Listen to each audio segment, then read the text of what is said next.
Dear students, welcome to Agarwal tutorial classes. आज का जो हमारा लेक्चर सीरीज चल रही है थ्योरी ऑफ डिमांड की, उसका हमारा पार्ट 6 है, जिसके अंदर आज हमें देखना है तिरछा कीमत प्रभाव, क्रॉस प्राइस इफेक्ट, या फिर अगर आप इसको कहें संबंधित वस्तुओं। यानी कि हमने देखा था हमारी दो तरह की संबंधित वस्तुएं होती है, एक प्रतिस्थापन वस्तुएं और दूसरी हमारी होती है पूरक वस्तुएं। की कीमत का किसी वस्तु पर उसकी मांग तथा कीमत को कैसे प्रभावित करती है। यानी कि हमें ये जो दोनों कमोडिटी है वो हमें देखना है कि किसी तीसरी कमोडिटी या फिर किसी दूसरी कमोडिटी के ऊपर किस प्रकार से उसकी कीमत को प्रभावित करती है। तो आई थिंक आपको डेफिनेशन याद होगा, अगर याद नहीं है तो एक बार रिपीट कर देते हैं। प्रतिस्थापन वस्तुएं वे वस्तुएं होती हैं जिसका किसी दूसरी वस्तु के स्थान पर प्रयोग किया जा सकता है, जैसे कि हमने एग्जाम्पल लिया था टी और कॉफ़ी का। ये दोनों ही हमारी क्या हैं, प्रतिस्थापन वस्तुएं हैं। यानी कि चाय की जगह आप कॉफ़ी का प्रयोग कर सकते हैं और कॉफ़ी की जगह चाय का प्रयोग कर सकते हैं। पूरक वस्तुएं कौन सी होती हैं? पूरक वस्तुएं वे वस्तु होती हैं जिनका दो वस्तुएं मिलकर एक मांग को पूरा करती है। इसके अंदर हमने एग्जाम्पल लिया था कार और पेट्रोल का, कि कार और पेट्रोल मिलके एक डिमांड को क्या करती है, पूरा करती है। तो ये हमारी क्या होती है, पूरक वस्तुएं होती है। तो इन वस्तुओं की कीमत में परिवर्तन होने पर किसी और वस्तु की कीमत को कैसे प्रभावित करती है, वो आज हमें यहाँ पे देखना है। उससे पहले अगर आपने हमारे चैनल को सब्सक्राइब नहीं किया है तो चैनल को जरूर से जरूर सब्सक्राइब करें और बेल आइकन को प्रेस करें। So let's start. संबंधित वस्तु की कीमत में परिवर्तन से किसी वस्तु की मांग पर पड़ने वाले प्रभाव को तिरछा कीमत प्रभाव कहा जाता है। जैसा कि हमें पता है कि एक हमारी प्रतिस्थापन वस्तु होती हैं, दूसरी हमारी पूरक वस्तुएं होती हैं। तो सबसे पहले हमें देखना है प्रतिस्थापन वस्तु की कीमत के संबंध में एक वस्तु की मांग, यानी कि demand for a commodity in relation to price of a substitute goods. यहाँ पे एग्जांपल इन्होंने लिया है चाय तथा कॉफ़ी का। तो सबसे पहले हमें देखना है प्रतिस्थापन वस्तु की कीमत में वृद्धि, यानी कि increase in price of substitute goods. तो क्या होगा, मान लीजिए चाय की कीमत स्थिर रहती है किंतु कॉफ़ी की कीमत में क्या हो जाती है, वृद्धि हो जाती है। तो एक उपभोक्ता के नाते आपकी क्या प्रतिक्रिया होगी वो आपको यहाँ पे देखना है। तो अगर आप इसको टेबल बना के देखें तो मैं यहाँ पे टेबल बनाता हूँ। एक हमें टी की टेबल बनानी है, एक हमें बनानी है कॉफ़ी की। यहाँ पे हमारा प्राइस रहेगा, यहाँ पे हमें टी की डिमांड लिखनी है, इसी तरह से हमें कॉफ़ी का प्राइस लिखना है और यहाँ पे कॉफ़ी की डिमांड हमें लिखनी है। मान लेते हैं कि टी का प्राइस 2 रुपये है, तो उसकी डिमांड यहाँ पे 3 यूनिट की रहती है। इसी तरह से कॉफ़ी का प्राइस भी आपका 2 रुपये है और इसकी डिमांड भी आपकी 3 यूनिट ही रहती है। तो दोनों के प्राइस भी सेम है और दोनों की डिमांड भी सेम है। अगर कॉफ़ी का प्राइस बढ़ के यहाँ पे 3 रुपये हो जाता है तो हमने पढ़ा था कि एक वस्तु की कीमत में वृद्धि होने से उसकी मांग क्या हो जाती है, कम हो जाती है। यानी कि कॉफ़ी की डिमांड कितनी हो जाएगी, 2, और जो 1 यूनिट है वो कहाँ ट्रांसफ़र हो जाएगी, आपकी टी के ऊपर ट्रांसफ़र हो जाएगी। यानी कि टी की डिमांड कितनी हो जाएगी, 4 यूनिट हो जाएगी, जबकि जो टी की कीमत यानी कि चाय की कीमत आपकी वही 2 रुपये रहती है।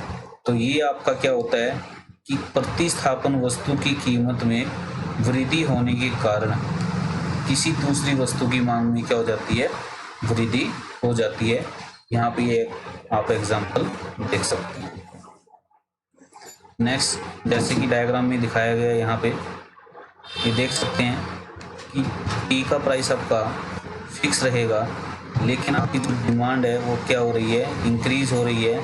यानी कि इन दिस केस आप ये कह सकते हैं कि आपका डिमांड का जो है वो आगे की तरफ शिफ्ट हो गया। यानी कि प्रतिस्थापन वस्तु की कीमत में वृद्धि होने पर आपका जो डिमांड कर्व है, जो मांग वक्र है, वो दाईं ओर खिसक जाता है, या फिर आप कह सकते हैं आगे की ओर खिसक जाता है। दूसरा हमारा रहेगा प्रतिस्थापन वस्तु की कीमत में कमी। अगर किसी भी प्रतिस्थापन वस्तु की कीमत में कमी हो जाती है तो आपका मांग वक्र पीछे की ओर खिसक जाता है।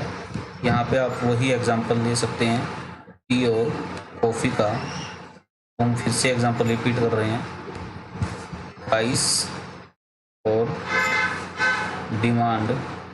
यहाँ पे भी हम लिखेंगे प्राइस और डिमांड, वही हमारा रहेगा। यहाँ पे हमारी प्राइस 2 रुपये और डिमांड कितनी है, 3 यूनिट है। और यहाँ पे भी हमारा कॉफ़ी का प्राइस 2 रुपये और डिमांड कितनी है, 3 रुपये रहेगी। मान लीजिए आपका टी का प्राइस बढ़ के 4 रुपये हो जाता है, तो इसकी डिमांड कम होकर कितनी हो जाती है, 2 यूनिट हो जाती है। जो 1 यूनिट कम होती है वो कहाँ शिफ्ट हो जाएगी, आपकी कॉफ़ी के ऊपर शिफ्ट हो जाती है। यानी कि डिमांड 3 से बढ़कर कितनी हो जाएगी, 4 हो जाएगी। जबकि आपका कॉफ़ी के प्राइस में किसी प्रकार का कोई चेंज नहीं होगा। तो ये आप यहाँ पे प्रतिस्थापन वस्तु की कीमत में कमी देख सकते हैं। नेक्स्ट हम मूव करते हैं हमारा,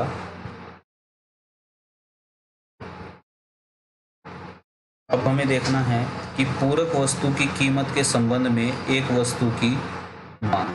पूरक वस्तु कौन सी होती है, वे वस्तुएं होती हैं जो 2 वस्तुएं मिलकर एक मांग को पूरा करती है। जैसे कि यहाँ पे एग्जांपल लिया गया है कार और पेट्रोल का। तो हम यहाँ पे आगे डायग्राम देखते हैं इसका कि किस प्रकार बनाया हुआ है। आप देख सकते हैं यहाँ पे कि अगर पूरक वस्तु की कीमत में वृद्धि हो जाती है, यानी कि यहाँ पे दे रखा है कि कारों का मांग होकर बाईं ओर खिसकता है जब इसकी पूरक वस्तु यानी कि पेट्रोल की कीमत बढ़ती है, यानी कि कार की डिमांड क्या हो जाएगी, आपकी कम हो जाएगी। तो ये आपका रहेगा कि कारों की मांग होकर बाईं ओर खिसकता है जब इसकी पूरक वस्तु यानी कि पेट्रोल की कीमत बढ़ जाती है। नेक्स्ट हमारा इसके अंदर है, हमें देखना है, देखिए पूरक वस्तु की कीमत में वृद्धि।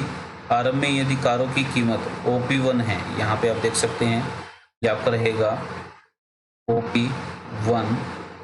तो मान लीजिए कार की कीमत स्थिर रहती है किंतु पेट्रोल की कीमत बढ़ जाती है। मान लीजिए यहाँ पे आपका क्या हो गया है कि कार की जो कीमत है, जो कार की प्राइस है वो सेम रहेगी, लेकिन जो आपका पेट्रोल का प्राइस है वो बढ़ गया है। तो ऐसी स्थिति में आपका जो डिमांड का है वो D1 से कहाँ शिफ्ट हो जाएगा, D2 की तरफ आपका शिफ्ट हो जाएगा। इसको क्या कहा जाता है, पूरक वस्तु की कीमत में वृद्धि कहा जाता है। इसी प्रकार पूरक वस्तु की कीमत में कमी होने से आपका क्या होता है, जो डिमांड है वो क्या हो जाएगी, बढ़ जाएगी। मान लीजिए यहाँ पे पेट्रोल की अगर कीमत कम हो जाती है तो कार्स की डिमांड क्या हो जाएगी, आपकी बढ़ जाएगी और आपका जो डिमांड का है वो आगे की तरफ मूव हो जाएगा। तो ये आपका था क्रॉस डिमांड, यानी कि आप इसको क्या कह सकते हैं, क्रॉस डिमांड की डेफिनेशन क्या रहेगी कि एक वस्तु की कीमत में कमी की या फिर वृद्धि के कारण दूसरी वस्तुओं की जो डिमांड है उनमें परिवर्तन आ जाता है। उसको क्या कहा जाता है, तिरछा कीमत प्रभाव, यानी कि क्रॉस प्राइस इफेक्ट उसको कहा जाता है। नेक्स्ट जो हमारा टॉपिक है वो हमारा रहेगा आय तथा मांग के बीच संबंध। ये हमने आपको पहले भी बताया था कि एक आपका होता है प्राइस और डिमांड, दोनों के बीच में कौन सा रिलेशन होता है, आपका नेगेटिव रिलेशन होता है और इनकम और डिमांड के बीच आपका कौन सा रिलेशन होता है? पॉजिटिव रिलेशन होता है। लेकिन कंडीशन यहाँ पे क्या रहेगी इन दोनों ही केस में? आपकी जो गुड्स है यानी कि जो कमोडिटी है वो क्या होनी चाहिए? आपकी नॉर्मल होनी चाहिए। यानी कि अगर आपका नॉर्मल गुड्स है तो आपका प्राइस इफेक्ट रहेगा नेगेटिव और इनकम इफेक्ट रहेगा आपका क्या? पॉजिटिव रहेगा। तो नॉर्मल गुड्स के केस में आपको ये ध्यान में रखना है। और अगर यहाँ पे आपका गिवन गुड्स या इन्फीरियर गुड्स है तो ये आपका रिलेशन क्या हो जाता है? रिवर्स हो जाता है। यानी कि प्राइस इफेक्ट क्या होगा? पॉजिटिव और इनकम इफेक्ट क्या होगा? नेगेटिव हो जाएगा। तो हमें आज देखना है relationship between income and demand.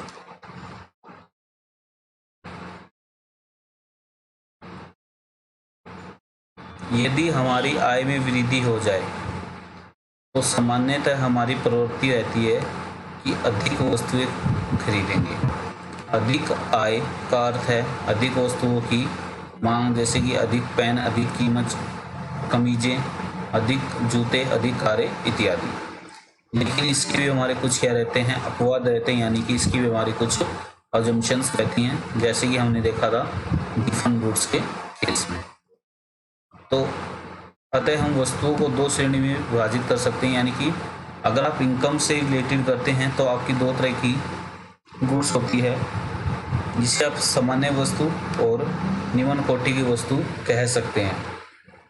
तो सबसे पहले आपको देखना है सामान्य वस्तु कौन सी होती है। सामान्य वस्तु उन वस्तुओं को कहते हैं जिनकी मांग क्रेताओं की आय बढ़ने पर बढ़ती है। यानी कि आपका इनकम और डिमांड इन दोनों में ही क्या होगा? पॉजिटिव रिलेशन होगा। अगर आपका इनकम बढ़ रहा है तो जो नॉर्मल गुड्स की डिमांड है वो भी आपकी बढ़ जाएगी। इसको क्या कहेंगे आप? पॉजिटिव रिलेशन कहेंगे, क्योंकि आपका जो डायरेक्शन ऑफ चेंज है वो दोनों ही क्या है? एक दिशा में, यानी कि एक डायरेक्शन में रहता है। यानी कि इनकम बढ़ेगी तो आपकी डिमांड भी बढ़ेगी in the case of normal goods, सामान्य वस्तुओं की स्थिति में। अथवा सामान्य वस्तुओं के मामले में आय प्रभाव क्या रहता है? आपका धनात्मक रहता है, पॉजिटिव इनकम इफेक्ट होता है। नेक्स्ट हमारा है क्रेता की आय में परिवर्तन के कारण वस्तु की मांग में कैसा परिवर्तन होता है। यहाँ पे आप देखेंगे कि अगर आपकी इनकम बढ़ती है तो आपका डिमांड करो आगे की तरफ शिफ्ट हो जाएगा, मांग होकर आगे की तरफ शिफ्ट होगा। अगर आपकी इनकम कम होती है तो आपका जो डिमांड का है वो पीछे की तरफ, यानी कि बैकवर्ड क्या हो जाएगा? आपका शिफ्ट हो जाएगा। तो ये आपका रहता है positive relation in the case of normal goods. अब यहाँ पे आपको देखना है कि निम्न कोटि की वस्तुओं की स्थिति में आय प्रभाव कैसा रहता है। निम्न कोटि की वस्तुएं उन वस्तुओं को कहते हैं जिनकी मांग क्रेताओं की आय बढ़ने पर घटती है। यानी कि अगर आप इनकम से रिलेशन यहाँ पे करेंगे, इनकम लेते हैं और यहाँ पे डिमांड लेते हैं इस चीज़ की, इंफीरियर गुड्स की, यानी कि निम्न कोटि की वस्तुओं की, तो यहाँ पे आपकी अगर इनकम कम हो रही है तो डिमांड बढ़ेगी, और अगर आपकी इनकम बढ़ रही है तो आपकी डिमांड क्या होगी? कम होगी। जैसा कि यहाँ पे लिखा गया है कि जिनकी मांग क्रेताओं की आय बढ़ने पर घटती है उसको क्या कहते हैं? निम्न कोटि की वस्तु कहते हैं। और निम्न कोटि की वस्तु के मामलों में आय प्रभाव क्या होता है? ऋणात्मक होता है। यानी कि आपका जो इनकम इफेक्ट है वो क्या रहता है? नेगेटिव रहता है। ये चीज़ आपको यहाँ पे देखना है। अब देखते हैं मूवमेंट इन डिमांड को मांग वक्र में किस प्रकार से होता है। अगर आपकी इनकम बढ़ती है तो आपका जो डिमांड कर्व है वो पीछे की तरफ मूव होगा, क्योंकि जो इन्फीरियर गुड्स की डिमांड है वो क्या हो जाती है? कम। तो कम होगा तो हमारा मूव टू बैकवर्ड। और अगर हमारी इनकम कम होती है तो हमारा जो डिमांड कर्व है वो आगे की तरफ शिफ्ट हो जाएगा। मैन इनकम इज डिक्रीजेस, यहाँ पे आप इसको देख सकते हैं।